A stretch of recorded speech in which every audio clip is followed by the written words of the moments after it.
And that's the basis of this racism, is that if we're going to uphold the victim-victimizer narrative, our worst enemies are minority people who've made a success of themselves. And you know something, I feel like that the people in academia, for someone like me, if they can destroy us, they do. And I'm still standing. And some of the attacks on me, most of the attacks have backfired in a way that it just gave me a greater platform. But I think being a strong individualist, I've always been a strong individualist, and that's not something that's welcomed. When I think about my being more conservative, I did not think of myself as a conservative when I was in undergrad. I wrote my senior paper on affirmative action, and I was critical of it. And that was because I felt like it was hurting minorities even back then. And certainly today, I see how it has hurt minorities. And the worst thing is this diversity, equity, and inclusion, because it's like affirmative action on steroids. And I strongly believe that the Civil Rights Act of 1964 is what benefited me, millions of other people, you know, blacks, even some whites and women benefited from an environment that focused on non-discrimination, equal opportunity, outreach. I think about my success. I had an equal opportunity to succeed or fail. The outcome wasn't guaranteed. I chose, you know, to become an honor student. I worked hard for that. I knew that if I distinguished myself, it would make a difference. But they are just telling all minorities, no matter where you come from, that you can't because of racism. And they are erasing except the Asians. successes. Except Asians. Yes. Well, they are considered white, honorary whites. Right. Right. Worse than whites, maybe, just like the Jews. So, okay, so I'm going to tell you a story because I want to get to the heart of this matter with regards to DEI. So I worked at Harvard for 7 years, and I became friends with the dean of admissions there. And I was very interested in predictors of future success. So I did a whole research project at Harvard trying to identify personality and cognitive attributes that were predictive of success in managerial positions, working class positions, creative positions, entrepreneurial positions, and so forth. It was a pure research enterprise, and that took me deep into the IQ and the personality literature before I knew anything about the political ramifications. Okay, so what I found out was this. I found out, first of all, that SATs, GREs, all the standardized tests that are used to gatekeep admission to high-level institutions of higher education were essentially tests of verbal IQ. And now people deny that, but that's because they don't know what the hell they're talking about. Like, I know this literature inside out and backwards. And so they're IQ tests. Now, I talked to Dean Whitlaw about admissions policies at Harvard.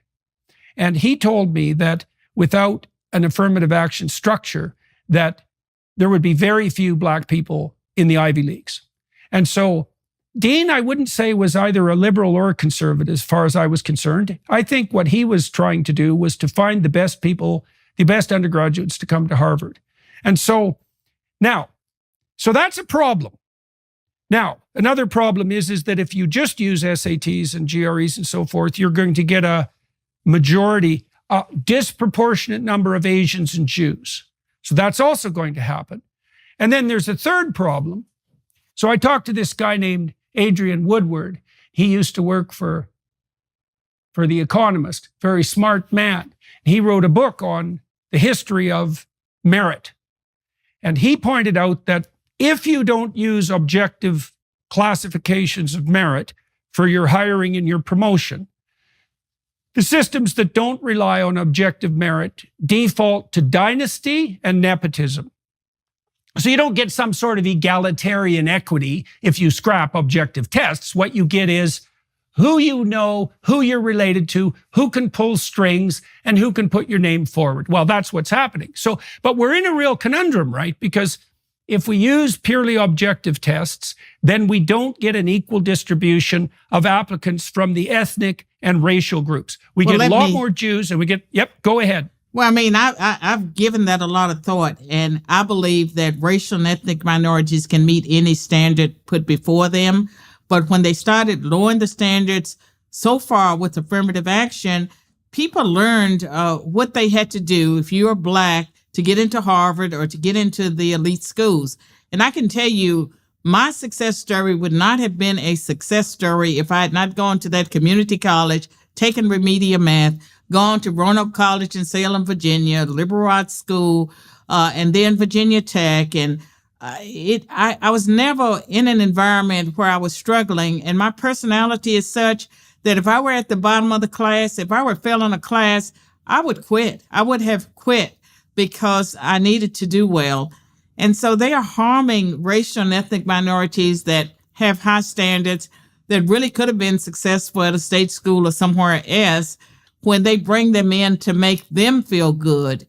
I believe that if you hold everyone to the same standard, you will have fewer racial and ethnic minorities, maybe, but now, people have had so many opportunities. I don't know how many fewer, but once people learn what the standards are that they have to meet to go to Harvard, Yale, Columbia, Princeton, wherever they want to go, I have confidence in racial and ethnic minorities being able to rise to meet that standard. And even before affirmative action, during the era when there was blatant discrimination, the schools in New England, and I would say Harvard too, if minorities were qualified, they admitted them. So they had graduates, but not in large numbers.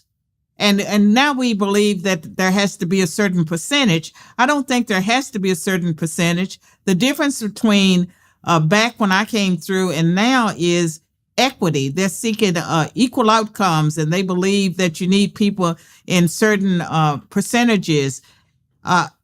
When I came through, it was equal opportunity. You had an equal opportunity to succeed or to fail.